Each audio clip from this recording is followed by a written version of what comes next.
Tahun 1875, terdapat 38 negara bagian di Amerika Serikat. Ratu Victoria memerintah Britania Raya. Menara Eiffel baru mulai dibangun 12 tahun lagi, sementara gedung Empire State baru dibangun 50 tahun lagi. Harapan hidup rata-rata bagi wanita abad ke-19 adalah sekitar 45 tahun. Seorang wanita yang lahir pada abad ini hidup sampai 3 kali lipatnya. Namanya adalah Jeanne Louise Calment. Dia lahir pada tanggal 21 Februari di Arles, Perancis, tepat di awal ledakan industri global. Umurnya baru 1 tahun ketika telepon ditemukan. Fonograf baru muncul 2 tahun kemudian, lalu diikuti mobil, radio, TV, komputer, dan internet selama beberapa dekade selanjutnya. Saat Microsoft didirikan, umur Calment sudah 100 tahun. Saat ponsel pertama ditemukan, umurnya 117 tahun. Seorang wanita yang hidup pada era 90-an, mungkin termasuk dalam masa hidupmu, bisa mengingat masa ketika lilin digunakan untuk menerangi rumah-rumah. Dia juga mengenal dunia tanpa pesawat dan pesawat luar angkasa. Wright bersaudara terbang saat Calment sudah tumbuh menjadi wanita dewasa di usianya yang ke-28 tahun. Saat orang pertama pergi ke luar angkasa, umurnya 86 tahun.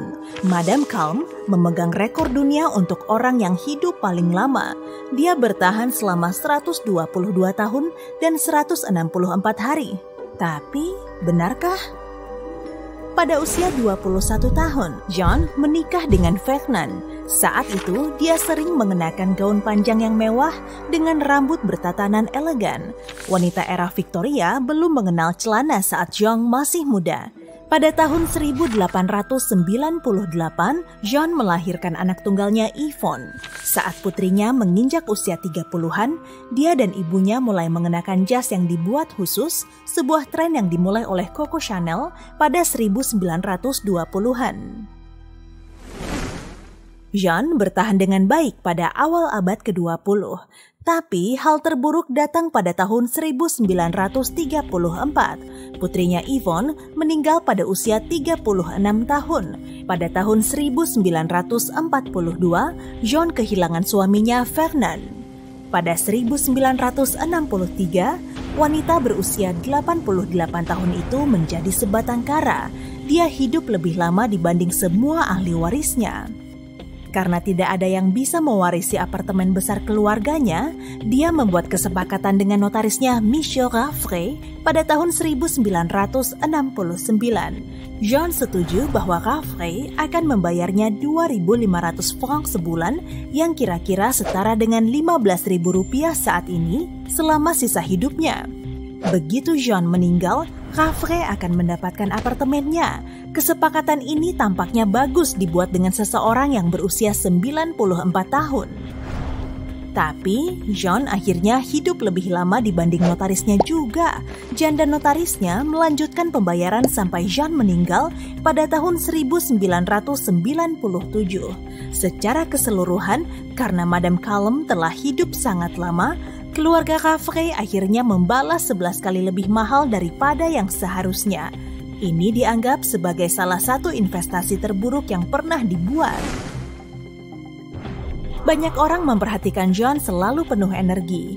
Dia terlihat dan bertingkah 20 atau bahkan 30 tahun lebih muda daripada usianya. Sebuah teori pun muncul dan mengatakan Jeanne sebenarnya adalah putrinya Yvonne. Dan saat itulah semua misterinya dimulai. Sekelompok ilmuwan memutuskan untuk memeriksa apakah umur panjang ekstrem Jeanne benar adanya. Bagi mereka, kasus Jeanne terlalu ekstrem dan unik sehingga wajib diteliti. Calment mengklaim ini semua berkat diet sehat dan aktivitas fisiknya yang rutin. Dia berenang, bermain tenis, dan bahkan bersepeda hingga berumur 100 tahun. Dia juga mengatakan ini semua berkat gaya hidupnya yang riang dan bebas stres. Dia tidak pernah harus bekerja sehari pun selama hidupnya yang panjang. Para pemikir skeptis berpendapat bahwa dalam foto-foto saat umurnya sudah 110 tahun, John sebenarnya tidak lebih dari 90 tahun. Seorang ahli penuaan dengan cermat memeriksa foto-foto dari sang super centenarian tersebut.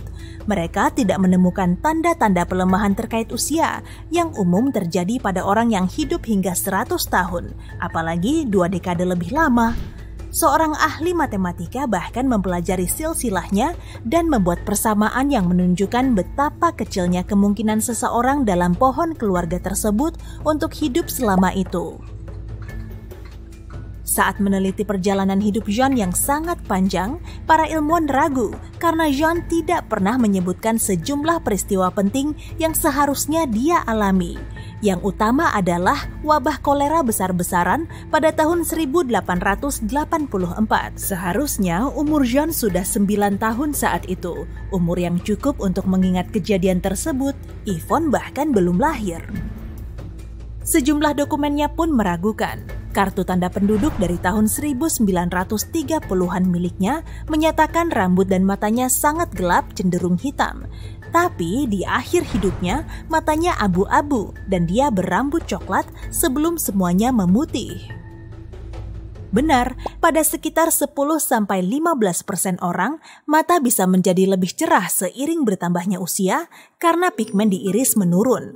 Tapi bagi kebanyakan orang, mata mereka justru menggelap selama seiring bertambahnya usia karena melanin menumpuk di iris.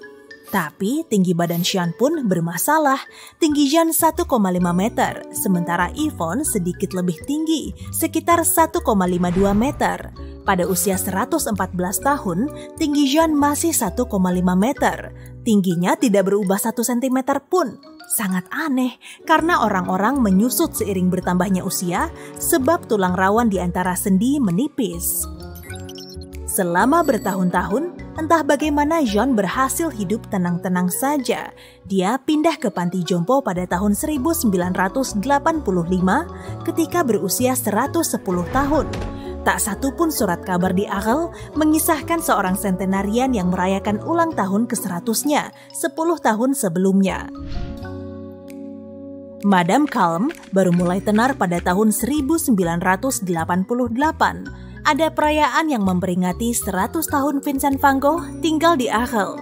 John memberitahu para wartawan di sana bahwa dirinya sering bertemu dengan seniman terkenal itu ketika dia tinggal di sini. Usianya 13 tahun saat itu. John kemudian muncul dalam film dokumenter berjudul Vincent and Me pada tahun 1990. Hanya 5 tahun berselang, kini pada usia 120 tahun, Calm meraih rekor dunia untuk orang tertua yang pernah hidup. Tetapi, entah kenapa, dia tertukar antara suami dan ayahnya dalam kisahnya. Awalnya, dia menyebutkan toko keluarga mereka adalah milik ayahnya, padahal sebenarnya milik Fernand, suami John. Sementara itu, ayah John, Nicolas Calm, adalah seorang pembuat kapal. Dia tidak pernah mengelola toko apapun. Akan sangat masuk akal jika Yvonne yang salah bercerita, sebab ayahnya adalah sang pemilik toko. Ada satu hal lagi yang janggal. John beberapa kali menyebutkan bahwa seorang wanita bernama Martha mengantarnya ke sekolah. Menurut catatan, seorang Martha memang pernah bekerja untuk keluarga Calm, tapi usianya 10 tahun lebih muda daripada John. Tidak mungkin wanita itu mengantar John kecil ke sekolah. Akan tetapi, dia bisa dengan mudah menemani Yvonne muda. Namun, para ilmuwan yang skeptis tidak berhenti di situ. Dengan melihat satu-satunya foto yang ada, yang memperlihatkan kedua wanita itu bersama, mereka terlihat sangat berbeda. Tapi ketika para peneliti membandingkan foto Yvonne muda dengan John tua, mereka menemukan kemiripan yang luar biasa pada tulang wajah, hidung, dan fitur lain yang membuatnya tampak seperti satu orang yang sama. Fakta aneh lainnya adalah Yvonne memiliki fibroma di ujung hidungnya. Anehnya, di beberapa foto, John punya fitur yang sama. Mungkinkah Yvonne benar-benar mewarisi pertumbuhan sel-sel bermutasi di tempat yang sama dengan ibunya? Ini tampak terlalu kebetulan. Dengan semua ini, para pemikir skeptis menyimpulkan bahwa sebenarnya Yvonne dan bukan John yang hidup sampai tahun 1997.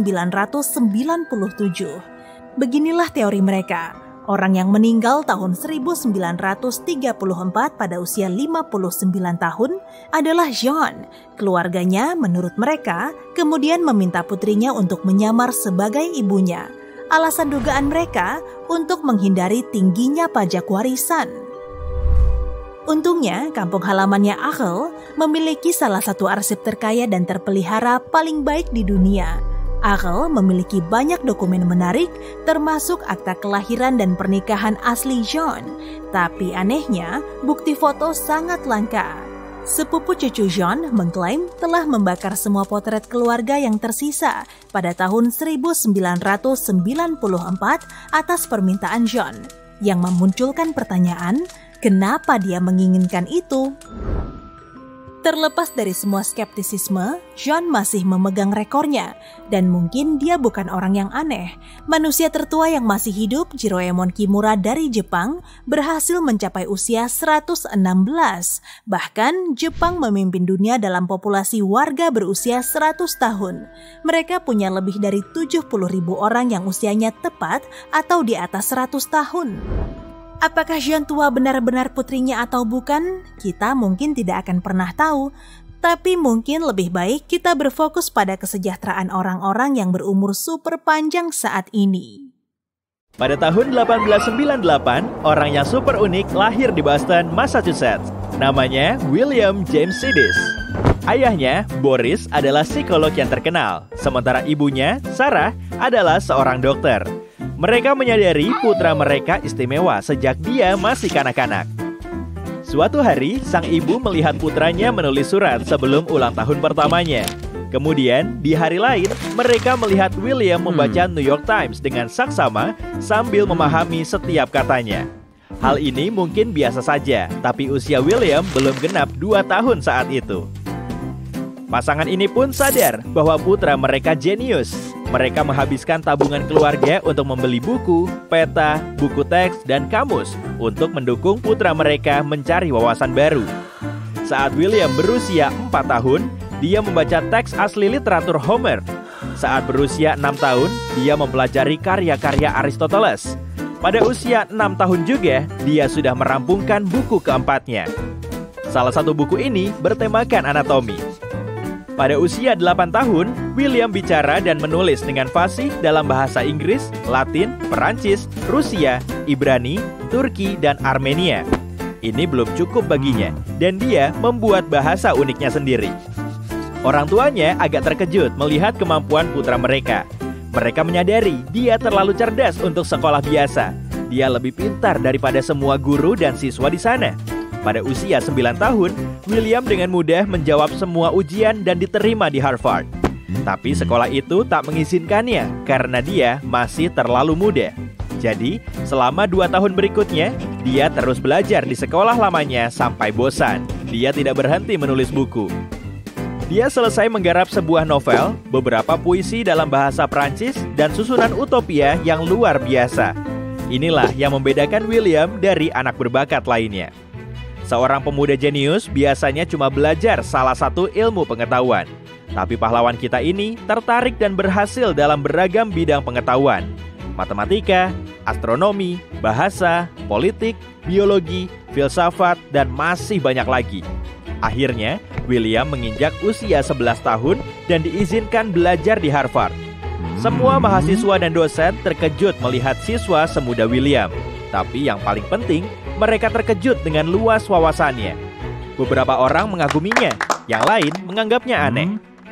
William belajar dengan baik di Harvard, melewati semua ujian dengan mudah dan bahkan menjadi pengajar di klub matematika. Topik yang dia bawakan adalah salah satu yang paling sulit dalam matematika, yaitu ruang 4 dimensi. Bukan cuma mahasiswa, tapi juga sekitar 100 profesor universitas menghadiri kelasnya. Bagi kebanyakan orang, kuliah ini terlalu berat.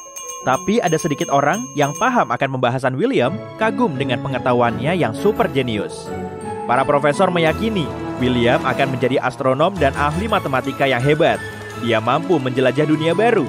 membuat penemuan, menciptakan cara-cara baru untuk belajar astronomi. Dia mungkin akan menjadi ahli matematika terhebat di dunia. Sayangnya, pengetahuan tidak cukup untuk mencapai kesuksesan dalam hidup. William tidak punya teman di universitas. Banyak dari mereka tidak memahaminya dan tidak ingin berteman dengannya. William lulus dari Harvard saat berusia 16 tahun. Dia mencoba masuk ke dunia yang lebih besar dan menjalani kehidupan bahagia seutuhnya, tapi tidak bisa. Setelah Harvard, dia bekerja di sekolah lain di Texas. William mengajar matematika, tapi karir mengajarnya berakhir dengan cepat. Manajemen sekolah memintanya meninggalkan pekerjaan ini karena dia jauh lebih muda dari semua guru dan siswa di sana. Orang-orang tidak suka melihat seorang pria muda belia mengajari mereka. Karena ini, William menjadi seorang bintang. Surat kabar menulis tentangnya dan wartawan mewawancarainya. Tapi William tidak tahan menjadi pusat perhatian. Jadi, dia memutuskan untuk bersembunyi dari semua orang yang mengenalnya dan menjalani gaya hidup yang tenang. Pada tahun-tahun berikutnya, William pindah dari satu kota ke kota lain dan hidup dengan nama berbeda agar tak ada yang menemukannya. Dia mendapat pekerjaan biasa seperti tukang bubut, tukang kunci, dan akuntan di perusahaan kecil dengan gaji kecil. Saat orang-orang mengenalinya, William pindah ke kota baru. Dia terus menulis buku. Dia menyelesaikan tulisan sebanyak 1.200 halaman tentang sejarah Amerika Serikat. Dia mengoleksi tiket kereta dan tram dan menulis buku tentangnya. Dia juga menulis tentang sains dan astronomi. Dia menerbitkan semua bukunya dengan nama berbeda. Sayangnya, buku-buku ini tidak populer dan tidak menghasilkan uang. Bertahun-tahun kemudian, salah satu bukunya terjual lewat lelang seharga beberapa ribu dolar. Dia fasih bicara 40 bahasa. Tapi beberapa ahli dan penulis biografi mengklaim dia bisa bicara lebih dari 200 bahasa. William menjalani kehidupan yang tenang dan mungkin bahagia. Dia bekerja sebagai tukang kayu di New York, tinggal di apartemen sederhana, dan menemukan teman sejati. Penulis biografi yang mempelajari hidupnya mengatakan mereka yang akrab dengan William sangat menyanjungnya. Semua orang menggambarkannya dengan kata-kata yang sangat baik. Jadi, sepertinya William merasa puas dengan masa dewasanya meski masa mudanya berat. Tapi beberapa ahli lain meyakini dia tidak bahagia sepanjang sisa hidupnya. Kemudian, pada tahun 1937, kehidupannya yang tenang berubah saat bertemu seorang wanita yang menjadi temannya. Wanita ini mengunjunginya, dan mereka membahas berbagai topik. Segalanya berjalan baik. William senang punya teman baru. Tapi kemudian, sebuah artikel besar tentangnya diterbitkan di majalah terkenal. Artikel ini menggambarkan hidupnya dengan detail dan dari sudut pandang yang buruk. Dalam artikel ini, William digambarkan sebagai penyendiri. Ternyata, teman barunya adalah reporter dan sengaja mendekati William untuk mengetahui sebanyak mungkin tentang hidupnya. Sekarang, ratusan ribu orang salah paham tentangnya. William tak mau membiarkannya begitu saja dan memutuskan untuk menuntut majalah itu atas pelanggaran privasi. Tak lama, William kalah. Terlepas dari kehidupan tertutupnya, hakim menganggapnya sebagai figur publik. Dan tak salah jika orang banyak tahu soal kehidupan figur publik. Dia meninggalkan rumahnya dan bersembunyi lagi dari orang-orang. Tak ada yang tahu bagaimana kehidupannya selama beberapa tahun berikutnya. Pada tahun 1944, dia meninggal di usia 46 tahun. Dia tidak kaya saat itu dan bekerja sebagai pegawai kantoran. Dia tidak punya uang, tidak punya teman, tidak ada yang tahu bagaimana kondisinya di tahun-tahun terakhirnya. Hampir tidak ada seorang pun yang memahaminya di sepanjang hidupnya. Entah kesuksesan seperti apa yang mungkin dia raih jika orang-orang lebih baik kepadanya. Sepanjang hidupnya, William menjalani beberapa tes IQ. Hasil tesnya pun selalu membuktikan bahwa dia jenius. Albert Einstein punya IQ 160, Leonardo da Vinci 180, Isaac Newton 190. Sementara IQ William Sidis berkisar antara 250 sampai 300. Mungkin dia adalah orang paling cerdas dalam sejarah. Kehidupan banyak orang pintar membuktikan bahwa punya IQ tinggi tidak pernah cukup. Kecerdasan tinggi tidak menjamin kesuksesan. Kita juga wajib punya kecerdasan sosial, yaitu pemahaman untuk berperilaku di depan umum. Bagaimana cara berbicara dengan baik, dan bagaimana cara menyenangkan orang lain. Banyak orang bisa melukis gambar yang sangat indah, tapi tidak tahu cara menampilkannya dengan tepat. Akibatnya, karya seni mereka dapat dianggap norak sepanjang hidupnya. Seorang pemain biola yang tidak bisa menawar bayaran konser tinggi akan berakhir di jalanan seumur hidupnya. Kemampuan untuk menjadi artis dan menjual keterampilanmu juga merupakan bakat yang penting. Banyak orang cerdas adalah penyendiri dan punya kualitas hidup yang buruk karena tidak mampu menyatu dengan sekitarnya. Terkadang orang cerdas paham soal rekayasa genetika, tapi tidak tahu cara berperilaku di pesta. Orang-orang jahat sering memanfaatkan orang pintar untuk tujuan yang egois dan menipu mereka. Di sisi lain, beberapa orang yang tidak begitu pintar atau berwawasan sempit mendapatkan jabatan tinggi, menjadi terkenal, dan meraih sukses berkat kecerdasan sosial dan kerja kerasnya.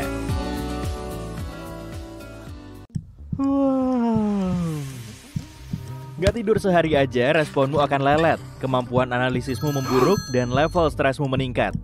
Setelah 3 hari tanpa tidur, kamu akan gampang marah dan kemampuan kognitifnya menurun.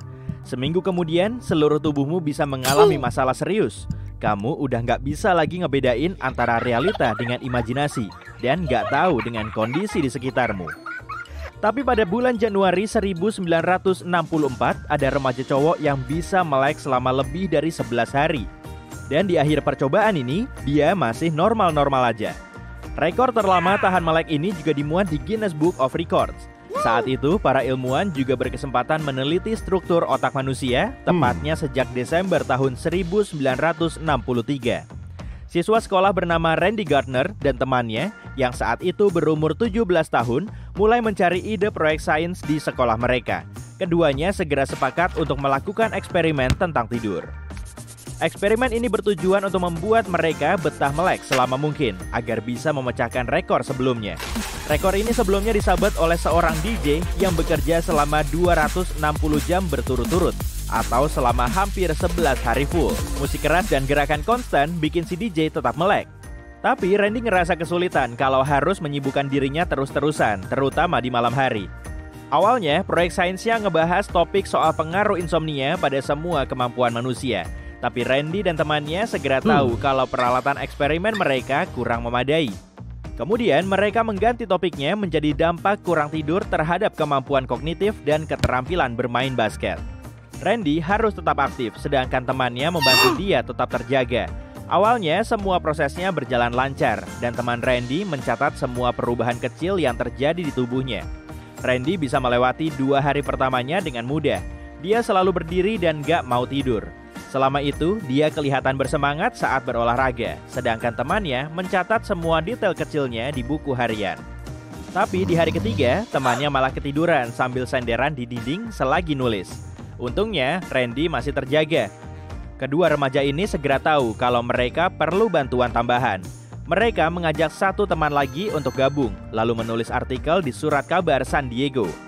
William Damon dari Universitas Stanford tertarik dengan eksperimen tersebut setelah membaca artikel mereka. Mungkin saat itu, Damon menjadi satu-satunya orang yang mau meneliti fenomena tidur. Setelah semuanya siap, Damon langsung mendatangi Randy. Dari sini, keempat orang tersebut tergabung dalam eksperimen tidur. Mereka ngetes indera pengecap, pendengar, dan penciuman Randy. Dan 3 hari kemudian, kemampuan kognitif dan sensoriknya mulai menurun. Keesokan harinya, Randy mual-mual. Dia mulai mengitari seisi rumah dan nemu jeruk. Bau jeruk ini bisa membantunya meredakan sensasi kurang nyaman. Kedua teman Randy tidur bergantian. Mereka selalu menemaninya biar dia nggak bosan. Kalau sampai sedetik aja matanya terpejam, dia akan langsung tertidur.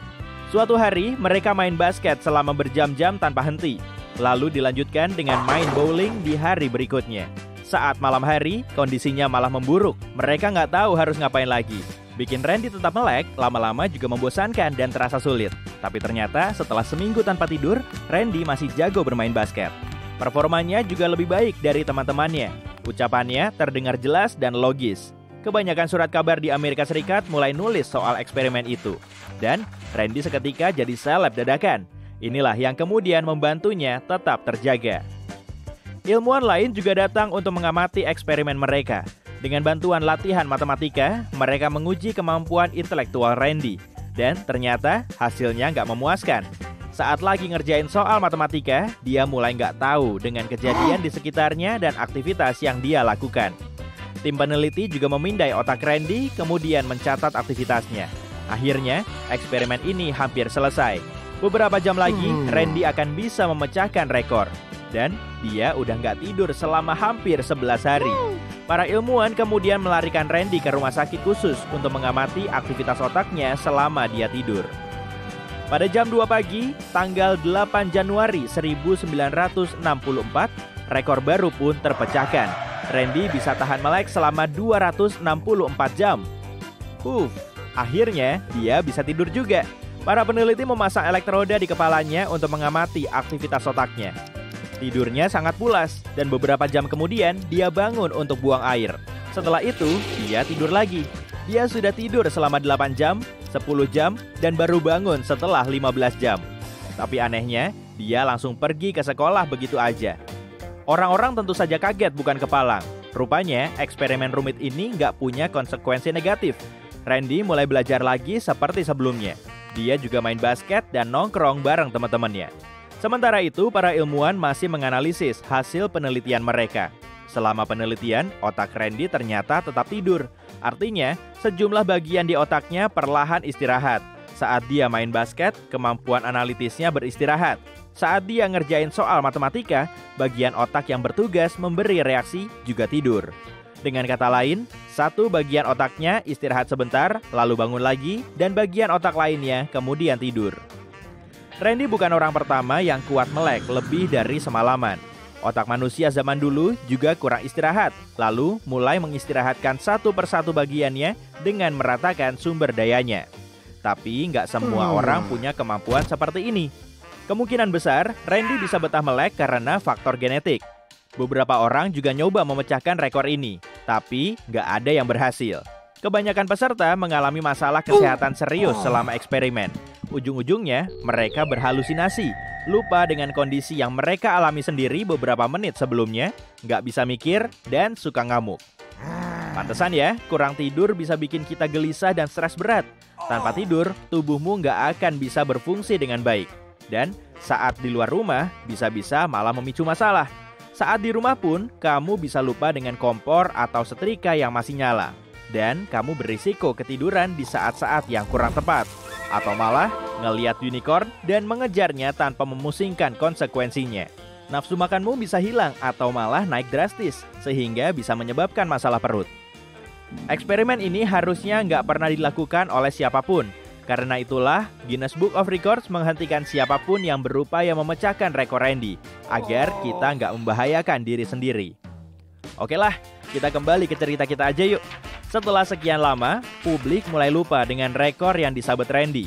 Akhirnya, dia diinterview di sebuah acara. Dia mengaku sudah lama menderita insomnia setelah eksperimen tersebut. Selama bertahun-tahun, dia berupaya mengatasi masalah ini. Lalu, Randy berhasil membuat jadwal tidur normal. Dia memang bisa tidur, tapi maksimal cuma selama 6 jam setiap hari.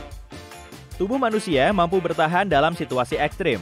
Saat kamu menahan lapar dalam waktu lama, tubuhmu akan mengaktifkan mode survival dengan mengasup nutrisi dari sel lemak dan jaringan otot. Dengan begini, tubuh mulai memanfaatkan semua sumber daya yang tersedia. Manusia bisa hidup tanpa makan selama beberapa minggu dan tanpa air selama beberapa hari. Setelah mendapat makanan dan minuman, tubuh kita akan pulih. Begitupun dengan daya tahan kita. Manusia zaman dulu sering berlari-lari untuk menyelamatkan diri dari predator. Jantung pun mulai terbiasa menahan beban berat.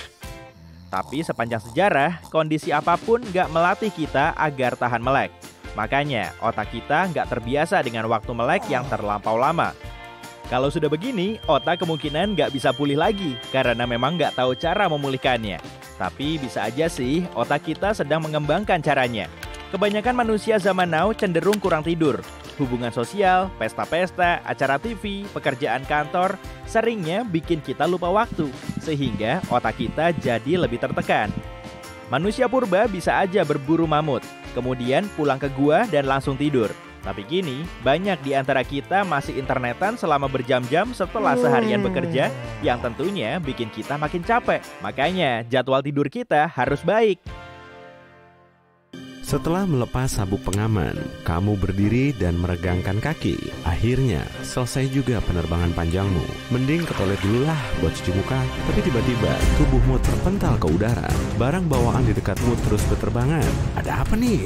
Saat ini, kamu berada di ketinggian 9.000 meter dan sedang mengalami pendaratan darurat. Tapi tiba-tiba semuanya jadi gelap. Pada awal tahun 2001, pesawat Boeing 747 Jumbo yang membawa lebih dari 400 orang lepas landas dari Bandara Internasional Haneda, Tokyo. Penerbangan ini berjalan normal sampai ke ketinggian 12.000 meter pada kecepatan stabil. Makanan mulai disajikan dan penumpang sibuk dengan urusannya masing-masing. Beberapa saat sebelumnya, pesawat dari Busan, Korea Selatan menuju Tokyo, Jepang juga melalui prosedur yang sama. Pesawat ini lebih kecil dan cuma membawa 250-an penumpang, ketinggiannya sekitar 11.000 meter. Kedua pesawat terbang di jalur yang sama. Selisih ketinggiannya cuma sekitar 600 meter dan akan berpapasan di atas Pulau Honshu, Jepang. Jarak kedua pesawat sudah sangat dekat saat indikator anti tabrakan di Boeing 747 mulai nyala. Sang pilot segera tahu masalah besar sedang mengintai. Koordinasi pemandu lalu lintas udara menjadi salah satu aspek penting dalam penerbangan modern. Semua proses penerbangan harus dipantau agar pilot segera tahu kalau pesawatnya mengalami masalah. Dengan mengontrol lalu lintas udara, penerbangan menjadi teratur dan terbebas dari tabrakan. Tiap pesawat modern dilengkapi dengan monitor anti tabrakan, tapi sistem ini nggak dipakai agar pesawat mengalami tabrakan. Saat indikator anti tabrakan pesawat menyala, petugas baru Hideki Hachitani yang saat itu berumur 26 tahun sedang mengamati kedua pesawat melalui radar di menara pengawas. Karena harus mengamati 10 penerbangan sekaligus, dia makin stres dan kewalahan. Sebetulnya, dia belum punya sertifikat untuk bisa bekerja sendiri tanpa pengawasan. Dia pun langsung mengambil tindakan untuk mengantisipasi potensi tabrakan. Caranya, dengan mengontak pesawat dari Busan yang berada di ketinggian 11.000 meter. Dia perlu menginstruksikan sang pilot untuk menurunkan pesawatnya, sehingga jarak kedua pesawat nggak terlalu mepet. Tapi realisasinya sangat berlainan. Dia melakukan kesalahan fatal dengan salah mengontak pesawat. Hachitani malah menginstruksikan pilot Boeing 747 untuk menurunkan pesawatnya dari ketinggian 12.000 meter menjadi 11.000 meter. Akibatnya, kedua pesawat saling mendekat dengan kecepatan 800 km per jam di titik tabrakan. Hachitani mulai panik karena pesawat yang dari Busan belum juga turun. Dia segera menginstruksikan sang pilot untuk belok kanan, tapi dia nggak berhasil mengeksekusinya karena instruksi tersebut dikirim ke pesawat lain. Secara misterius, instruksi belok kanan ini nggak sampai di kedua pesawat. Komunikasi dari menara pengawas terputus, dan kedua pilot nggak tahu menahu dengan bahaya yang mengintai. Saat melihat Hachitani kelabakan di depan panel kontrol, supervisornya segera mengambil alih. Dia mengontak pilot pesawat dari Busan agar terbang lebih tinggi. Tapi anehnya, instruksi ini malah diterima oleh pesawat yang saat itu nggak beroperasi. Kedua pilot pun mengabaikannya karena mereka nggak tahu pesan tersebut ditujukan ke mereka. Pilot Boeing memang tahu kalau di dekat pesawatnya ada pesawat lain, tapi dia tetap tenang karena sudah mengandalkan pemandu lalu lintas udara. Kalau ada apa-apa, pasti dikasih tahu langsung kan? Padahal potensi tabrakan mengerikan sudah ada di depan mata, dan para penumpang masih tetap santai-santai. Ada yang lagi ngemil, meregangkan kaki, dan ngantri ke kamar mandi. Semuanya nggak tahu kalau jalur penerbangan mereka juga sedang dilalui pesawat lain dari arah berlawanan.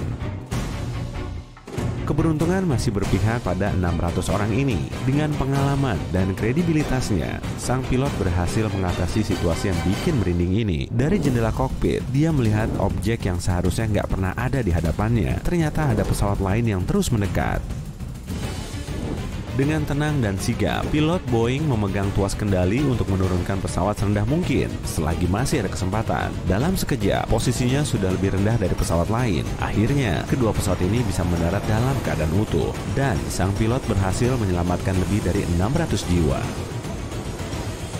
Meski begitu, sejumlah penumpang mengalami luka-luka. Mereka nggak tahu menahu kalau akan terjadi kecelakaan dan pastinya nggak memakai sabuk pengaman. Tahu-tahu tubuh mereka sudah membentur kabin pesawat. Goncangan kuat di pesawat membuat mereka terpental ke langit-langit pesawat. Benda-benda yang gampang jatuh juga ikut berterbangan. Sebagian penumpang mungkin mengira kalau pesawat mereka sudah jatuh.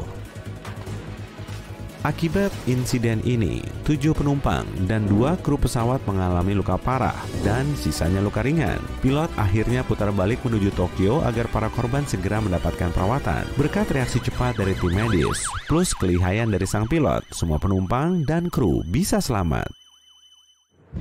Tiap kali naik pesawat, kamu melesat di udara dengan kecepatan 800 km per jam, terkukung di dalam silinder logam yang rapuh. Tubuhmu dikepung oleh motor raksasa dan melambung setinggi 10-11 km di atas tanah. Kalau sampai pesawatnya kenapa-napa, kemungkinanmu untuk selamat sangatlah tipis. Saat mendarat di Teluk Hudson, para pilot memperlihatkan skill level dewa mereka dalam menghadapi situasi sulit. Pada tanggal 15 Januari 2009, penerbangan 1549 berangkat dari New York menuju North Carolina. Pesawatnya dipiloti oleh Chesley Sullenberger. Ia seorang mantan pilot jet yang beralih profesi menjadi pilot pesawat komersil sejak tahun 80-an. Cuaca saat itu sangat cerah. Penerbangan ini biasa mengangkut 155 penumpang. Tapi hari itu ada hal yang nggak biasa terjadi. Saat mencapai ketinggian 900 meter, pesawat menabrak sekawanan angsa Kanada. Angsa ini menghantam badan pesawat dan ada yang nyangkut di kedua mesin pesawat. Saat tahu kalau kedua mesinnya nggak berfungsi, Sullenberger langsung menghubungi pemandu lalu lintas udara. Lalu mereka menginstruksikan agar dia mendarat lagi di bandara. Hah? Mana mungkin? Dua mesinnya aja udah mati. Di landasan pacu juga ada penghalang. Mana bisa mendarat dengan kondisi begini? Dia harus mengatasi situasi ini agar para awak dan penumpang bisa selamat. Tentu saat itu pesawatnya nggak bisa terbang di ketinggian normal, jadi dia perlu menurunkannya serendah mungkin. Sampai-sampai pesawatnya melintasi jembatan George Washington cuma pada ketinggian 270 meter. Situasinya memang sangat mengkhawatirkan. Sullenberger melihat sungai Hudson makin dekat saat pesawatnya melaju secepat 220 km per jam. Nggak ada pilihan lain selain mendarat di situ. Para petugas di menara pengawas terkaget-kaget mengetahui langkah beraninya. Tapi apa boleh buat? Para pilot terbiasa mendaratkan pesawatnya di landasan pacu, bukan di atas sungai. Nah, bisa kebayangkan sulitnya pendaratan di situasi ini kayak apa? Sullenberger perlu berpikir jernih agar bisa mendarat dengan mulus. Ekor pesawat harus bisa menyentuh air sebelum moncongnya. Kalau sampai kebalik, mesinnya akan makin rusak. Akhirnya, pesawat berhasil menyentuh air tanpa hancur. Momentumnya perlahan turun saat lajunya melambat di atas sungai. Dari kejauhan, pesawat ini kelihatan mirip kapal yang bergerak lambat, tapi kondisinya belum benar-benar aman. Karena tekanannya kuat, salah satu pintu belakang tiba-tiba terbuka dan merusak lambung pesawat. Air langsung masuk ke kabin dan penumpang perlu segera menuju slide evakuasi agar bisa keluar dari pesawat. Kapal feri penyelamat segera datang untuk mengevakuasi para penumpang yang terlunta-lunta. Mereka harus duduk di atas sayap pesawat dan slide evakuasi untuk menunggu bantuan. Meski nggak ada korban jiwa, mereka semua mengalami luka ringan. Kapten Sullenberger tercatat sebagai pilot yang paling mumpuni karena telah menyelamatkan banyak orang saat situasinya nggak mendukung. Bahkan sudah ada loh film yang terinspirasi oleh aksi heroiknya. Nama wanita ini Lillian Boyer. Tunggu sebentar. Kenapa dia berdiri di sayap pesawat?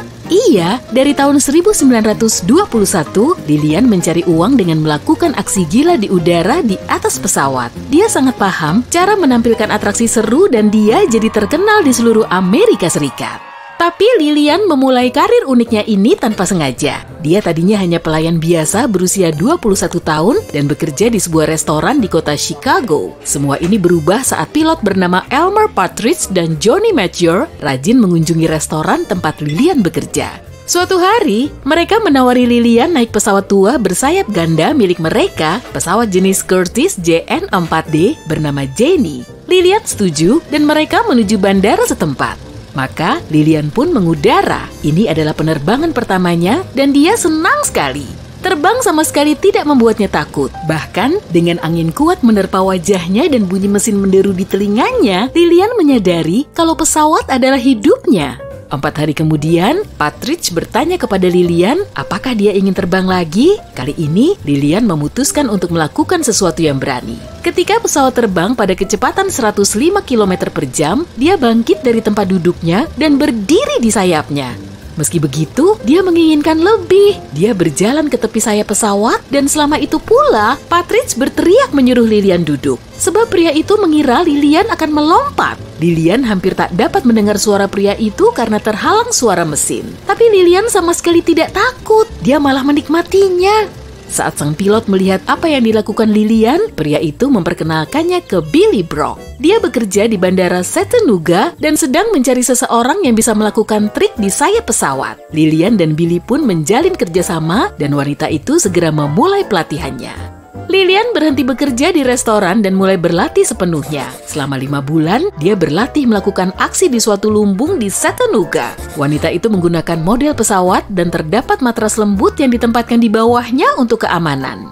Lilian berlatih gimnastik dengan seorang instruktur, juga melakukan jogging dan olahraga lainnya. Dia pun mengubah kebiasaan makannya. Tak lama, dia siap untuk penerbangan aslinya. Lilian pun berhasil membuktikan dirinya sebagai yang terbaik. Dia adalah stunt person wanita pertama yang melakukan trik seperti bergantung di pesawat dengan satu tangan atau bergantung dengan lututnya, bahkan dengan pergelangan kakinya. Keberaniannya memukau banyak orang dan dia langsung menjadi populer.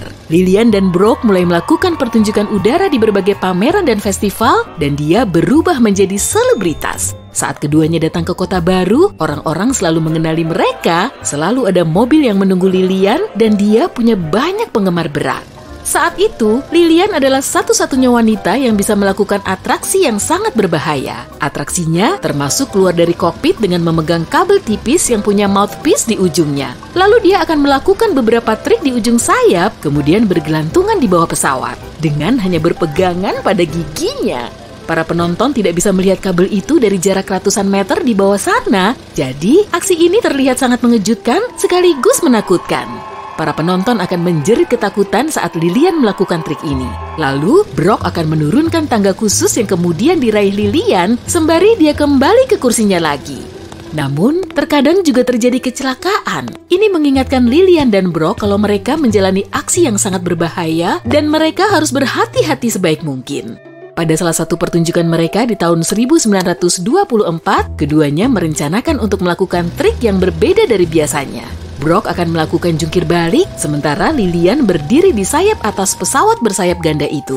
Gagasannya adalah Lilian akan menyelipkan kakinya ke tali, lalu gaya sentrifugal dari putaran tersebut bisa membantu Lilian menjaga keseimbangannya. Namun, saat melakukan trik itu, terjadi suatu masalah. Dan tali di kaki Lilian putus. Tubuh Lilian terbentur keras ke sayap pesawat, tapi dia berhasil kembali ke kursinya. Wanita itu terluka, tapi dia tetap melanjutkan pertunjukannya. Ketika Lilian melakukan pertunjukan di Trenton, New Jersey pada bulan Oktober 1925, Lilian kembali mengalami 3 kecelakaan saat melompat dengan parasut. Di hari pertama pertunjukannya, angin mengempaskan wanita itu menjauh dari titik mendaratnya dan dia terjatuh di atas kursi kinciria. Sebagian penonton menyangka kalau itu hanyalah aksi gila lainnya, tapi itu benar-benar situasi yang sangat berbahaya. Untungnya, operator kinciria itu menyadari kalau Lilian berada dalam bahaya dan segera menghentikan wahana tersebut. Di hari kedua, Lilian tidak bisa mengontrol parasutnya dan menabrak atap tribun. Lilian menabrak dengan keras dan nyangkut di sana. Orang-orang harus mencari tangga untuk membantu Lilian turun. Di hari ketiga pertunjukannya, parasut Lilian hampir mendarat di atas tenda. Dia menarik tali parasutnya sekuat tenaga agar bisa mengubah arah. Hal itu membuat parasutnya terbalik dan Lilian jatuh dari ketinggian sekitar 15 meter langsung ke tanah. Dia mengalami banyak luka dan harus dibawa ke rumah sakit. Namun dia dirawat dengan baik di rumah sakit selama 2 bulan dan seluruh tagihannya dibayar oleh orang tak dikenal. Lilian berpikir orang itu adalah ketua pameran tersebut. Ternyata pria itu menyukai Lilian dan berhubung Lilian adalah bintang, banyak sekali pria yang mengaguminya. Namun, Lilian tidak membahayakan hidupnya demi uang atau ketenaran. Lilian melakukan semua itu untuk dirinya sendiri. Brocklah yang mendapatkan hampir semua uang dari pertunjukan mereka, dan itu adalah keputusan Lilian. Mereka biasanya melakukan aksi selama 2 atau 3 hari berturut-turut. Pada saat itu, mereka dibayar sekitar $1.000 sampai $1.200 untuk 1 kali penampilan. Namun, Lilian hanya menerima sekitar $100 dan Lilian sendiri yang bilang kalau itu jumlah uang yang lumayan banyak dan sudah cukup baginya. Oleh karena itu, Brock yang menjalankan bisnisnya, melakukan perawatan pesawat dan menyewa mekanik juga kru. Tapi pertunjukannya dinamai Lilian Boyer's Flying Circus. Dan itu ada alasannya, Brock jatuh cinta kepada Lilian. Bekerja bersama terus-menerus membuat keduanya sangat dekat, tapi percintaan mereka tidak berhasil. Lilian berkata kepada pria itu tidak akan ada hubungan apapun di antara mereka. Tapi Brock tetap menyayanginya dan wanita itu sangat berterima kasih kepadanya. Lilian menaruh kepercayaan atas nyawanya kepada pilotnya itu dan Lilian pun mengagumi keahlian pria tersebut. Bahkan menurut Lilian, Brock adalah pilot terbaik yang pernah dikenalnya. Setiap sebelum terbang, pria itu selalu memeriksa 2 kali semua sistem, perkabelan, dan mekanismenya. Brock akan menyuruh Lilian ke tempat dia harus melangkah dan wanita itu akan mendengarkannya. Dan Brocklah yang selalu punya ide untuk trik mereka. Ada kepercayaan penuh di antara keduanya dan mereka bekerja sebagai satu tim. Setelah Brock meninggal, Lilian terus melakukan aksinya dengan pilot lain. Tapi dia tidak mempercayai pilot tersebut seperti dia mempercayai Brock. Salah satu trik unggulannya adalah pindah dari mobil ke pesawat. Tapi Lilian tidak pernah sukses melakukannya dengan pilotnya yang baru.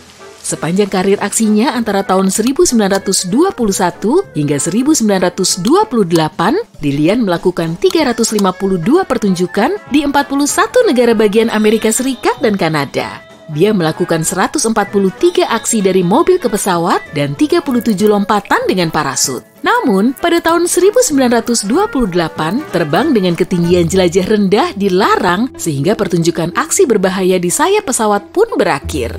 Hampir setengah abad kemudian, Lilian kembali menjadi selebritas di Museum Aerospace San Diego. Ada satu bagian dari pameran di museum itu dipersembahkan untuk pencapaiannya yang luar biasa. Lilian menjadi tamu kehormatan di seluruh acara di sana. Pada suatu malam, dia mendapatkan salah satu kejutan terbaik dalam hidupnya, yakni mengikuti penerbangan dengan pesawat bersayap ganda Boeing PT-17. Kali ini, Lilian yang sudah berusia 80 tahun tidak berjalan di sayap pesawat tersebut atau melakukan aksi berbahaya.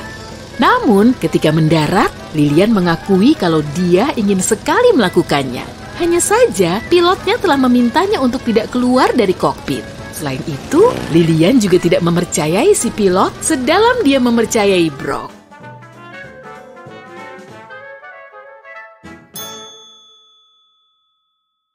Tahun 1944, pria bernama Joseph Herman berada di ketinggian sekitar 5.500 meter tanpa parasut.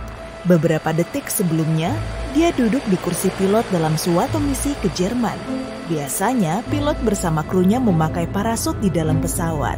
Tapi, Joseph tidak ingin direpoti dengan ransel parasutnya yang berat, jadi dia melepasnya. Tiba-tiba, pesawatnya ditembak. Dia memerintahkan semua anggota kru untuk evakuasi, lalu mengambil parasutnya. Tapi beberapa detik kemudian, pesawatnya meledak.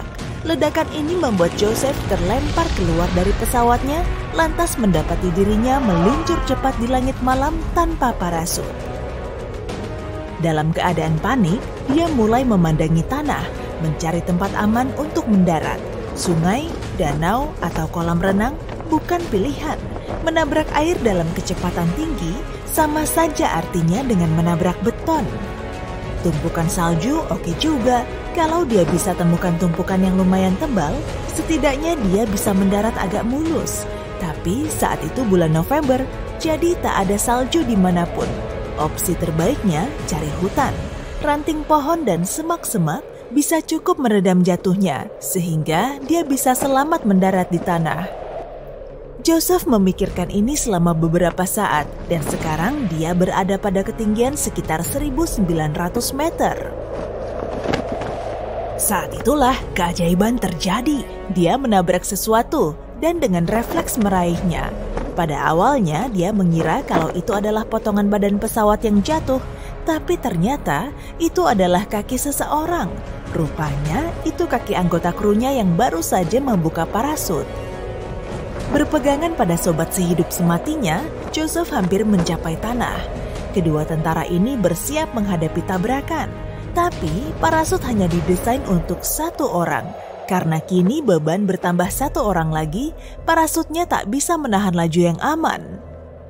Meskipun dada Joseph terbentur keras karena rekan sesama parasutnya, dia berhasil mendarat.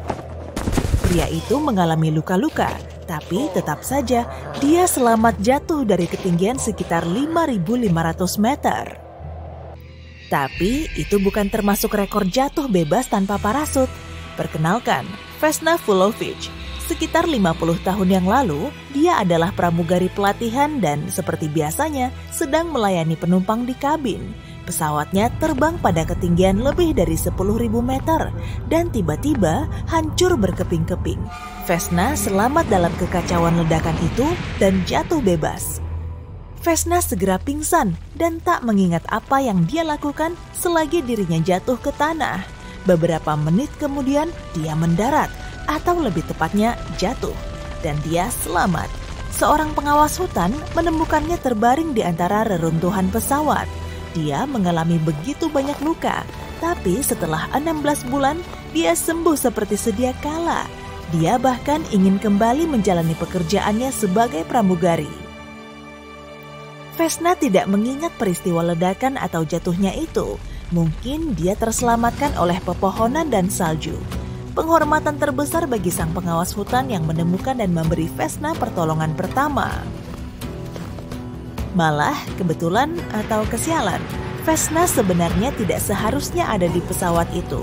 Maskapai tempatnya bekerja membuat kekeliruan dan menempatkannya dalam penerbangan ini, alih-alih pramugari lain yang namanya sama. Banyak orang bilang kalau semesta menyadari kekeliruan itu dan memberi Vesna kesempatan kedua. Pria ini bernama Luke Aikins dan dia melakukan salah satu terjun bebas tergila. Ya, tentu saja tanpa parasut. Jadi kita berada pada ketinggian 7.620 meter. 4 orang melompat keluar dari pesawat, hanya 3 yang memakai parasut. Pria malang yang tak pakai parasut itulah pahlawan kita.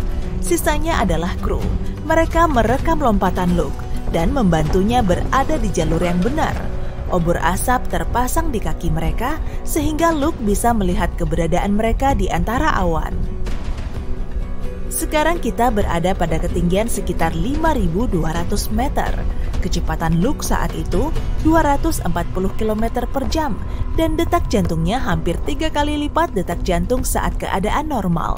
Sekitar setengah jalan, seorang kru membantu Luke melepaskan masker oksigennya. Semakin tinggi ketinggiannya, semakin sedikit kadar oksigennya. Jadi saat pria itu melompat dari pesawat, dia memerlukan masker agar tidak pingsan. Tapi sekarang pahlawan kita bisa bernapas seperti biasa. Sekitar 1.500 meter, anggota tim lainnya membuka parasut mereka dan Luke terus meluncur sendirian. Dia mendekati lokasi mendarat yang berupa jaring raksasa seukuran 1/8 lapangan sepak bola. Jaring ini dibentangkan di antara 4 crane. Setiap crane punya lampu sorot khusus untuk membantu Luke menemukan lokasi mendarat yang tepat, yakni di jaring yang dinaikkan setinggi lantai 20 dari tanah. Luke tepat berada di atas targetnya, dan beberapa saat sebelum mendarat, dia berguling ke punggungnya untuk mendarat dengan selamat. 3, 2, 1, touchdown, mendarat. Ya, seperti itulah kira-kira. Para penonton langsung bersorak keras dan Luke layak menyombongkan dirinya. Aksi seperti ini memakan waktu hampir 2 tahun untuk latihan dan praktik. Luke Aikins telah melakukan skydive 18.000 kali sebelumnya. Rata-rata terjun bebas berlangsung selama 2,5 menit. Dan jika kita hitung-hitung, Luke menghabiskan waktu 31 hari terjun bebas. Bagaimana dengan lompatan yang tingginya 5 kali dari itu, yakni di ketinggian 39.012 meter yang membeku? Benda ini dinamakan balon altitudo tinggi. Balon ini digunakan untuk terbang lebih tinggi dari 10 km. Selama sekitar 2 jam, balon ini membawa calon pemegang rekor kita, Felix Baumgartner, memasuki stratosfer. Untuk melompat dari ketinggian itu, Felix membutuhkan baju luar angkasa khusus yang dilengkapi dengan cadangan oksigen dan pemanas tambahan. Saat pintunya dibuka, pria ini membutuhkan 15 menit lagi untuk memusatkan pikirannya. Kemudian yang perlu dia lakukan hanyalah melompat. Dan dia meluncur. Setelah 20 detik, dia mencapai kecepatan monumental 700 km per jam. Dan 30 detik setelahnya, dia mencapai kecepatan maksimumnya 1356 km per jam. Felix terjun lebih cepat dibandingkan kebanyakan pesawat supersonik, bahkan melewati batas kecepatan suara. Jauh di bumi, beberapa orang bahkan mendengar bunyi ledakan supersonik, seperti yang kamu dengar saat pesawat mencapai kecepatan suara. Ini sudah pasti akan mengejutkan Felix, tapi dia meluncur terlalu cepat.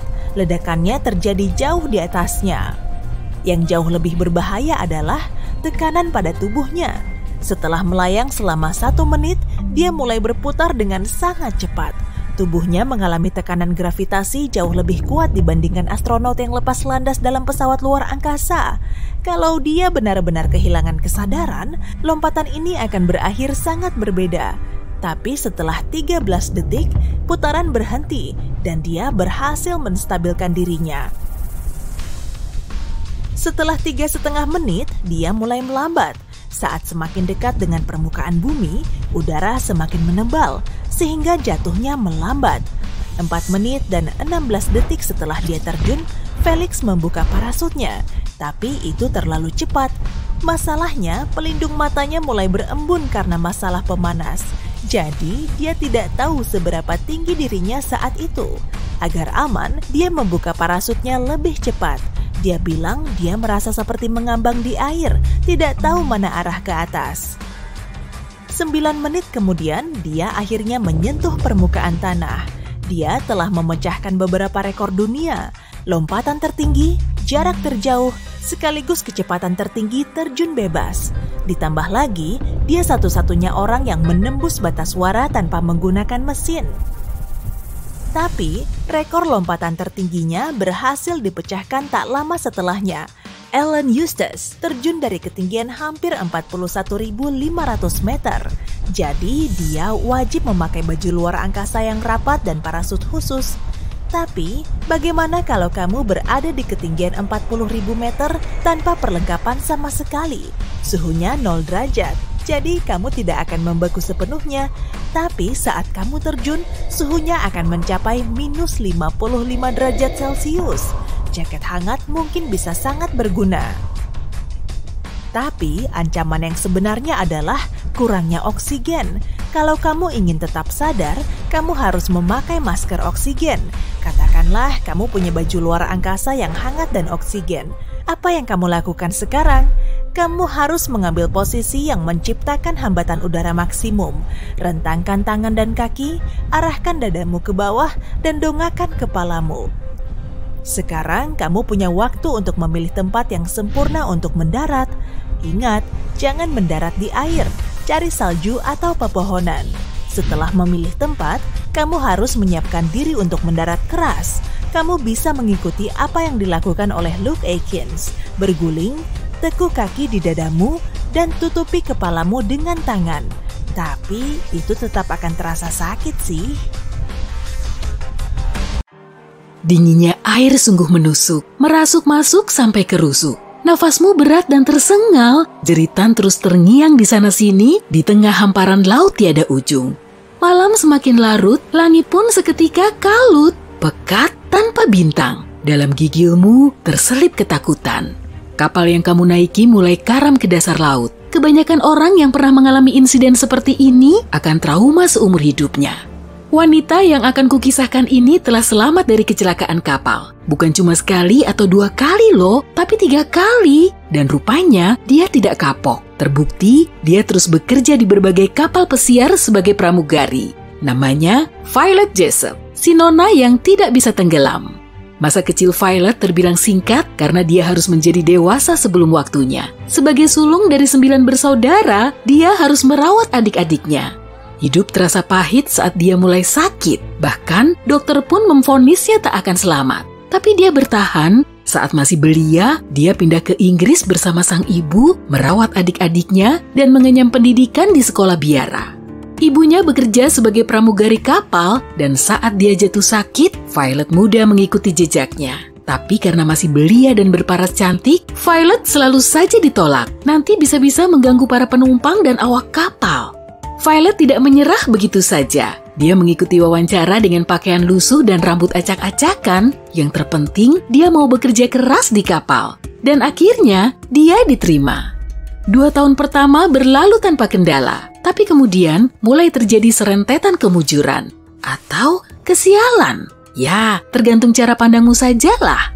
Pada tahun 1910, Violet diterima kerja di kapal paling mewah di zamannya, Royal Mail Ship Olympic. Kapal ini berlayar mengarungi Samudra Atlantik dari Inggris menuju Amerika. Para teknisinya tidak begitu mengutamakan kecepatan kapal, tapi lebih mementingkan kenyamanan. Sebagai upah kerjanya, Violet cuma dibayar sebesar 2 pon per bulan. Kalau sekarang, kira-kira setara dengan 3,8 juta rupiah. Dia tak gentar meski harus bekerja keras dari pagi hingga malam karena dia memang mencintai pekerjaannya itu.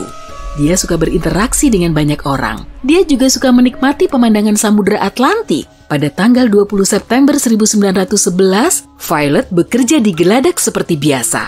Lautnya tenang, cuacanya juga cerah, semuanya terlihat normal. Kapal sedang berlayar mengarungi Selat Solent yang memisahkan Pulau White dengan daratan utama Inggris. Pada saat itu, kapal militer Inggris muncul di depan. Seharusnya kapal itu telah melewati kapal Olimpik. Tapi rupanya ada masalah. Kapten kapal Olimpik mencoba bermanuver untuk menghindari tabrakan, tapi upayanya gagal. Haluan kapal Hawke memang didesain khusus untuk menghancurkan kapal lain. Dan saat itu, ia menabrak kapal Olimpik. Boom! Kapal itu terombang-ambing. Penumpang pun menjerit ketakutan. Bagian kanannya robek parah. Violet tersungkur oleh hantaman kapal. Sepertinya salah satu kapal terbesar saat itu mulai tenggelam. Tapi untungnya tidak begitu kejadiannya. Kedua kapal tetap terapung dan tidak ada korban jiwa. Kali ini Violet bernasib baik. Kecelakaan di kapal itu tidak membuat nyalinya ciut. Dia tidak mau berlarut-larut memikirkan kejadian itu. Dia pun terus melanjutkan karirnya sebagai pramugari. Pada bulan April 1912, dia kembali diterima kerja di kapal terbaik dan digadang-gadang tidak bisa tenggelam. Tentu dia harus melayani penumpang VIP. Meski awalnya enggan bekerja di kapal ini, akhirnya dia mendengar bujukan teman-temannya. Jadi, dia menaiki kapal Titanic pada tanggal 10 April 1912 dan meninggalkan pelabuhan Southampton, menunggu nasib. Saat hari-hari pertama, semuanya terasa normal, tapi di hari keempat pelayaran, terjadilah salah satu bencana yang paling terkenal di dunia. Violet sedang beristirahat di kabinnya. Dia sudah hampir terlelap saat tiba-tiba merasakan goncangan.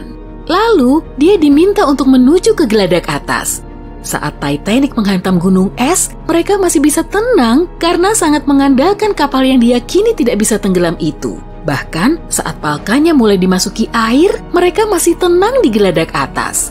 Violet bersama para pramugari lain juga menyaksikan proses evakuasi ke Sekoci. Wanita dan anak-anak dievakuasi terlebih dulu. Lalu, salah seorang petugas kapal menyuruh Violet naik ke perahu untuk meyakinkan kalau perahunya super-duper aman. Setelah dia berhasil naik, penumpang lain mengikuti. Tapi tiba-tiba, seseorang menyodorkan bayi yang dibedong ke tangannya. Tanpa pikir panjang, Violet mendekap bayi itu agar tetap hangat. Sementara Titanic terus tenggelam. Dia terus mendekap erat bayi itu sampai skocinya diangkat oleh kapal penolong Carpathia. Setelah di atas geladak, seorang wanita berlari ke arahnya. Tanpa sepatah kata pun, dia langsung merebut bayi itu dari tangan Violet. Oh, wanita itu mungkin ibu dari si bayi, pikir Violet. Makanya, dia tak mencoba merebutnya lagi. Karena sangat kedinginan dan mati rasa, dia tak terlalu merisaukan tindakan wanita itu yang tidak berterima kasih kalau bayinya telah dia selamatkan. Beberapa tahun kemudian, Violet teringat kembali pada bayi ini karena kejadian yang tidak biasa. Setelah selamat dari salah satu kecelakaan kapal itu, Violet terus saja bekerja di laut dengan menaklukkan segala rintangan. Pada tahun 1916, dia bekerja sebagai perawat rumah sakit terapung Britannic. kapal yang serupa dengan Olympic dan Titanic ini berlayar menuju Laut Aegea.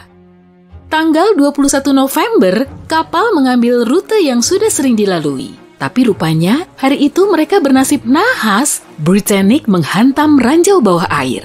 Kali ini, Violet selamat dari kecelakaan kapal ketiga. Tapi proses penyelamatannya tidak semudah kedua kecelakaan sebelumnya. Setelah ledakan, Britannic raksasa itu seketika karam. Selama kurang dari sejam saja, seluruh badan kapal sudah tenggelam. Violet tidak sempat naik sekoci, jadi dia langsung melompat dari atas kapal ke dalam air laut yang dingin. Di laut, ia berenang menuju ke sekoci terdekat, lalu menaikinya. Tapi penyelamatan itu berubah jadi masalah baru. Baling-baling kapal masih berfungsi, sehingga membuat airnya berpusar dan menyeret sekoci ke arahnya. Violet melompat keluar dari perahu di saat yang tepat. Tapi perjuangannya belum berakhir sampai di situ. Setelah berada di air, dia terseret ke bawah lunas kapal dan kepalanya terbentur. Rambutnya lebat, mungkin cuma inilah yang jadi penolongnya dari pingsan dan kehilangan nyawa. Kemudian, Violet bisa menjauh dari mesin dan naik ke perahu lain. Selama beberapa tahun kemudian, Violet sering menderita sakit kepala. Setelah akhirnya diperiksa, dokter bilang dia sangat beruntung karena insiden kapal Britannic itu, tempurung kepalanya retak. 3 kecelakaan yang berhasil Violet lalui tidak menghentikan langkahnya. Dia terus bekerja di kapal pesiar sampai tahun 1950. Malahan bisa keliling dunia sebanyak 2 kali dengan kapal mewah Belgian Land. Leganya, rangkaian bencana itu telah berakhir dan Violet tidak mengalaminya lagi. Pada tahun 1950, Violet pindah ke Great Ashfield di Suffolk County.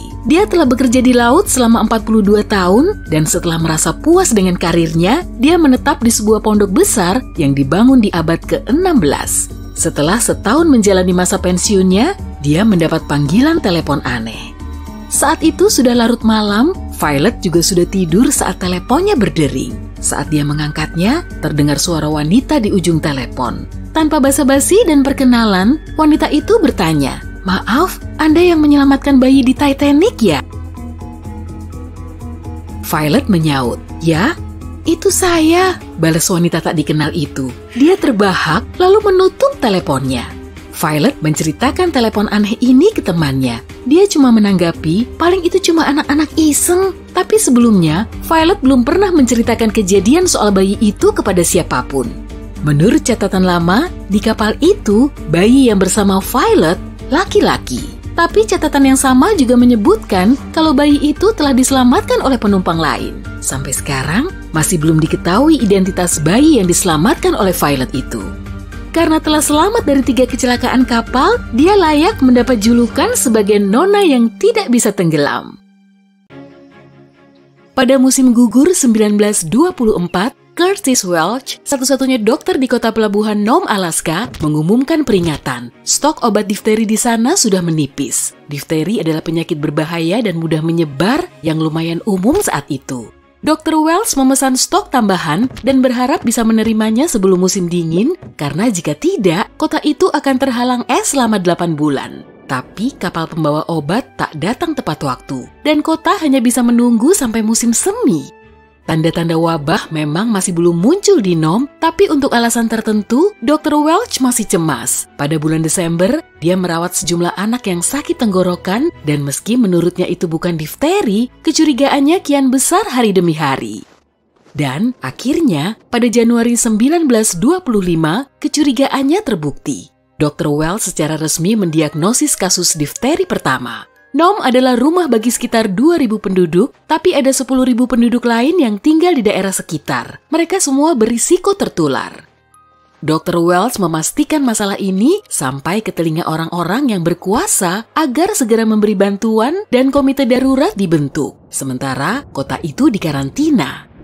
Lebih dari 1 juta unit obat yang cukup untuk menghentikan penyebaran dikumpulkan di satu tempat dan dikirim ke Alaska. Tapi tantangan sebenarnya adalah membawanya ke Nome, sebab pelabuhan di sana masih beku. Rel kereta api terakhir hanya sampai Nenana yang jaraknya 1085 km.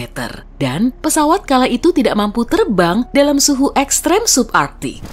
Setelah diskusi singkat, disepakatilah satu-satunya solusi, kereta salju anjing. Anjing penarik kereta dan pengemudinya yang disebut Masher adalah kebanggaan Alaska serta pengangkut surat utama karena tak ada transportasi yang dapat melewati area ini. Untuk pengiriman tahun 1925 ini, hanya Masher terbaik yang dipilih. Dr. Welch menghitung bahwa serum ini hanya bisa bertahan kurang dari 6 hari dalam kondisi berat di jalan setapak. Setelah itu, serum perlu dicairkan sehingga anjing-anjing ini harus berlari secepat mungkin. Salah satu Masher terbaik kala itu adalah Leonard Seppala dengan anjing utamanya, seekor Siberian Husky bernama Togo. Kampung halaman mereka di Nome dan mereka merupakan legenda setempat karena menjadi tim tercepat dan tertangguh. Obat ini akan diantar dengan kereta api ke Nenana dan dibawa dari sana oleh anjing dalam 2 tim estafet. Satu tim yang membawa muatan berharga akan mulai bergerak dari Nenana, sementara yang lain akan berlari untuk menemui mereka dari Nome. Titik pertemuannya hampir di tengah-tengah di kota Nulato. Seppala dipilih untuk menempuh jarak lebih dari 600 km pulang pergi dari Nome. Tapi setelah dia berangkat, lebih banyak tim diputuskan untuk ditambahkan ke estafet agar transportasinya lebih cepat, memecah jarak tempuh kurang lebih menjadi 50 km. Seppala tak tahu soal itu dan akibatnya malapetaka nyaris menimpa Nome. Seppala dan kereta saljunya berlari secepat yang mereka bisa, memotong jarak melintasi Norton Sound, yaitu ceruk di Laut Bering yang berbahaya karena esnya yang bergeser. Hanya dia, Masher, yang berani menempuh jalan pintas ini dan menghemat perjalanan sehari penuh.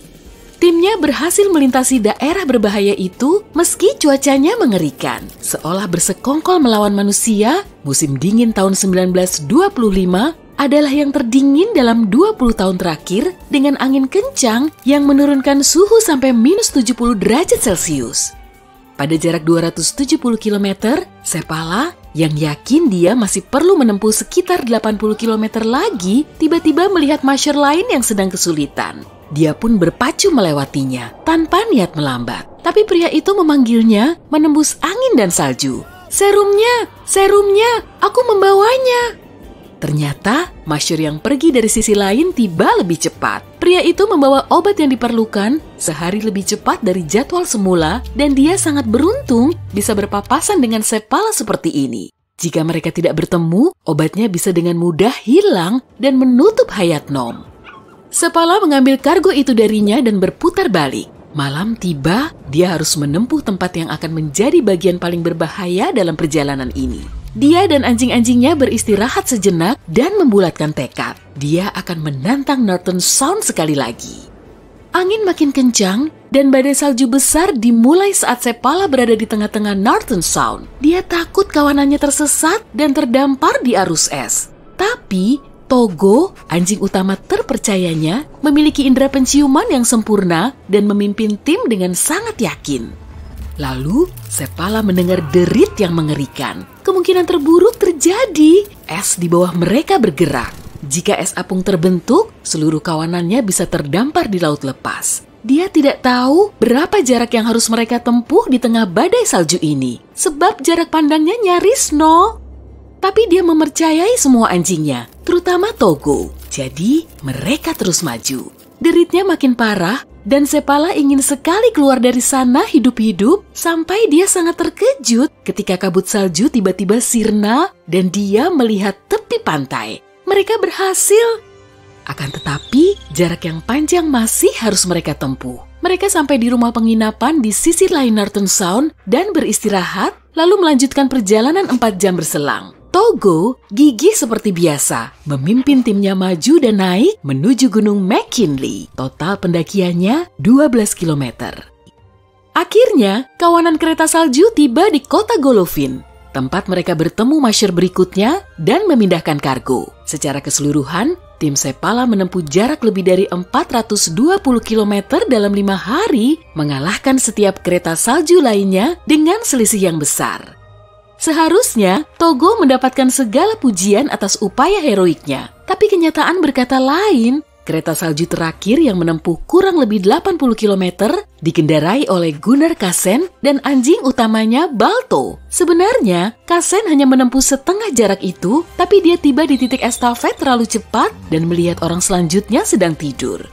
Tak mau membuang waktu, dia pun terus maju dan mengirimkan obatnya sendiri. Balto pun setuju. Dia masih melaju penuh tenaga meski telah menempuh perjalanan panjang di tengah badai salju dan dingin yang menggigit. Jadi, pada tanggal 2 Februari pukul 5.30 pagi, obat itu sampai di Nome dan siap dipakai dalam beberapa jam. Warga sangat gembira dan menyapa Kasen serta Balto dengan sorak-sorai. Tak lama, ketenaran mereka menembus kota dan bahkan Alaska menjadikan tim ini bagai selebritas di seluruh negeri. Meski setiap anggota estafet menerima penghargaan dan pujian dari presiden, ketenaran Balto berada di tempat lebih tinggi. Dia menerima kunci simbolis berbentuk tulang dari Los Angeles, sebuah patung di New York, dan bahkan membintangi film. 70 tahun kemudian, kartun berdasarkan peristiwa itu dibuat oleh Disney.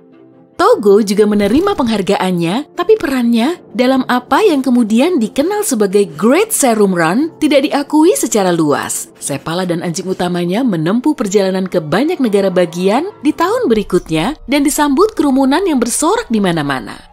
Akhirnya, mereka memutuskan untuk tinggal di Poland Spring, Maine, tempat Sepala membuka penampungan Siberian Husky. Di sana, Togo hidup penuh cinta dan hormat hingga akhir hidupnya pada 1929. 3 tahun kemudian, Leonard Sepala menjual penampungan anjingnya dan kembali ke Alaska untuk berpartisipasi dalam Olimpiade musim dingin sebagai pengemudi kereta salju anjing. Timnya memenangkan perak. Soal peristiwa Great Serum Run, dia hanya mengatakan satu hal. Dia senang semua terjadi sebagaimana adanya. Tapi satu-satunya hal yang membuatnya kesal adalah Togo tidak diakui sebagai pahlawan sejati dalam peristiwa itu. Akan tetapi, dia akan senang jika seiring berjalannya waktu, anjing pemberani itu akhirnya menerima pujian yang layak dia dapatkan melebihi anjing manapun. Dan itulah yang akhirnya terjadi. Saat itu, pertengahan abad ke-19, belum ada bioskop, TV, dan tentunya internet. Jadi, hiburannya juga belum banyak. Tapi, ada seorang pria yang mencoba memukau banyak orang dengan mempertaruhkan nyawanya. Namanya William Leonard Horne, atau lebih dikenal sebagai The Great Farini.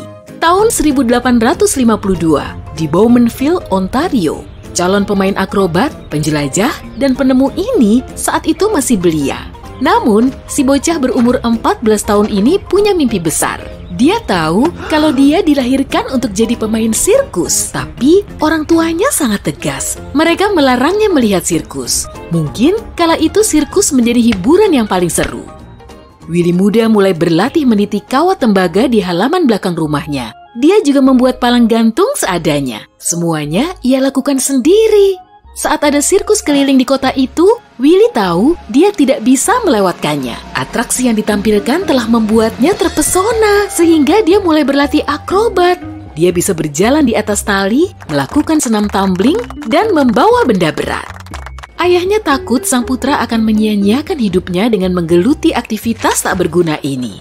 Maka, ia membuat kesepakatan Willy bisa melanjutkan hobi berakrobatnya kalau dia mau berkuliah di kedokteran. Saat Willy berumur 21 tahun, ayahnya pergi ke Inggris. Kepergian ayahnya itu membuka kesempatannya. Pengelola festival rakyat setempat menemui pemain akrobat muda itu. Mereka ingin mengetes kemampuannya berjalan di atas kawat dengan menitinya di atas sungai Ganaraska. Pertunjukan dan makanan yang disediakan di festival rakyat itu mulai kehilangan daya tariknya karena memang tidak ada variasi, itu saja. Kehadiran Willy bisa memberi angin segar yang sangat dibutuhkan di festival itu. Dia bisa berjalan di udara dan dia mengiyakan. Penampilan William Hahn sungguh memukau. Dia perlu nama panggung yang cocok agar bisa terus membekas di pikiran banyak orang. Suatu hari, dia membaca tentang dokter sekaligus petualang asal Italia namanya Luigi Carlo Farini. Karena terinspirasi, dia menamai dirinya Signor Farini, kemudian berganti The Great Farini.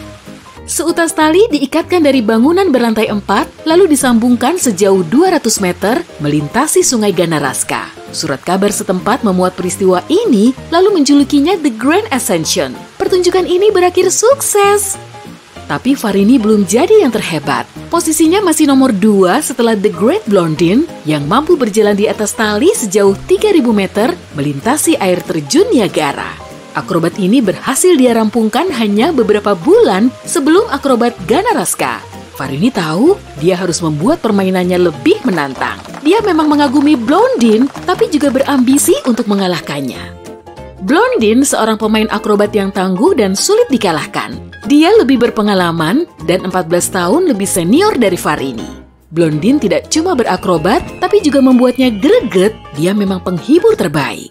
Dia bisa meniti tali dengan mata tertutup, tangan diborgol, sambil menggendong manajernya, mendorong gerobak, di dalam karung, pokoknya semakin menantang akan semakin baik.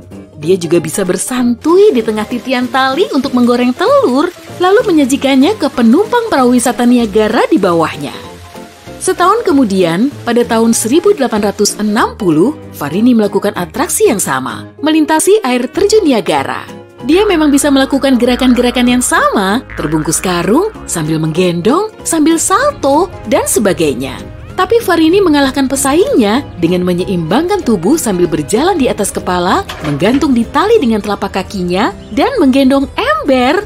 Saat dia berjalan, dia juga menurunkan ember ke sungai untuk menimba airnya, kemudian ia gunakan untuk mencuci. Blondin menegaskan kalau akrobatnya tidak akan bisa dimainkan oleh orang lain. Maka, Signor Farini menantang idolanya itu beberapa kali untuk berkompetisi di atas Niagara. The Great Blondin tidak pernah menyambutnya, termasuk tantangan saat Farini menggendong Blondin sampai setengah titian tali, kemudian gantian. Meski sudah mengupayakan berbagai cara, Farini tetap tidak bisa menandingi Blondin. Blondinlah sang jawara, bahkan di mata keluarga kerajaan. Pangeran Wales dan calon Raja Inggris juga terpesona dengan penampilan Blondin. Dia meremehkan Farini.